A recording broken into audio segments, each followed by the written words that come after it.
Bonjour tout le monde, petite demande spéciale comme on fait aujourd'hui. On voulait que je fasse la comparaison des tailles entre les différents leaders, la gamme Dark of the Moon avec le leader Optimus Prime de la ligne Revenge of the Fallen qui est ici. Et petite nouvelle en passant, le Ultimate Optimus Prime Dark of the Moon est maintenant disponible sur Big Bad Toy Store. Ce qui fait que d'ici 2 semaines, je devrais être capable de vous faire la revue de ce robot intéressant. Donc, sujet principal. Comme vous voyez ici, on a Optimus. Évidemment, j'ai pas besoin de vous le dire pourquoi je l'ai dit crétin que je suis. Vous avez des yeux pour le voir. À moins que vous soyez aveugle et que vous écoutez les vidéos et non pas les regarder. Mais bon. Avec son copain Ironhide. Je dirais que côté échelle, les deux se valent bien. C'est assez réaliste. Je dirais même que la plupart des leaders se tiennent quand même bien. Ironhide est un petit peu plus petit que Optimus, mais plus costaud. C'est à peu près ce qu'on voit dans le film. Dans les films, Ironhide arrivait à peu près ici, à cette hauteur-là. Donc peut-être une petite affaire hors proportion, mais pas tellement. Pas beaucoup. En mettant Ironhide de côté, je vais vous faire aussi la comparaison avec Sentinel Prime. En dépit du fait que Sentinel Prime soit un peu penché vers l'avant. Je vais essayer de le mettre droit quand même. Et voilà. On va enlever le bouclier. Et voilà. Un petit peu plus droit. Donc, pas Ironhide, mais Sentinel Prime, le traître et le Prime indigne qui est à côté de son descendant, sont à peu près de la même grandeur. Grosso modo, lui un peu plus petit, mais à peine. Donc, bonne échelle encore une fois.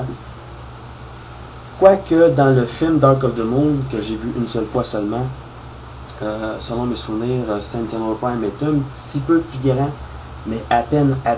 Donc, on peut dire que les proportions sont bien, sont même très très bonnes. Donc, on a ça. Et un autre leader de la gamme Dark of the Moon, celui-là c'est Bumblebee. Vous avez entendu les piles. Piles que j'ai retirées de tous mes leaders afin d'éviter un écoulement d'acide de batterie. Donc, Bumblebee en leader Dark of the Moon, c'est à peu près la taille que devrait avoir Ironhide par rapport à Optimus.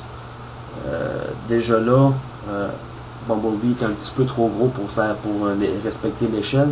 Je dirais que pour respecter l'échelle des jouets, on part avec Optimus en leader. Ironhide est pratiquement de la bonne grandeur. Il faudrait plus qu'il y ait ces proportions-là, mais bon, tant pis. Et pour ce qui est de Ratchet, je pourrais dire les proportions de leader Ironhide seraient les bonnes. On n'a pas encore eu de leader de Ratchet. Ce serait plaisant. Ce serait une bonne chose à avoir. Ensuite, en Human Alliance, Bumblebee serait l'idéal. Et de même que Jazz. Quoique Jazz en Deluxe pourrait être un petit peu plus concordant, mais je préfère m'en tenir au Human Alliance. Donc c'est ça, c'était ça. On voulait que je fasse une comparaison pour les tailles.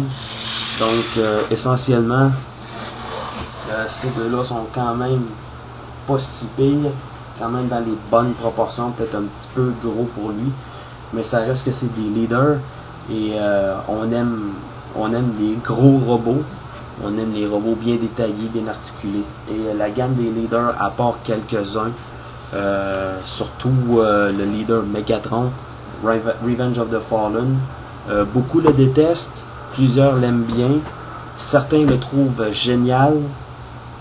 Moi je peux vous dire simplement que je le déteste.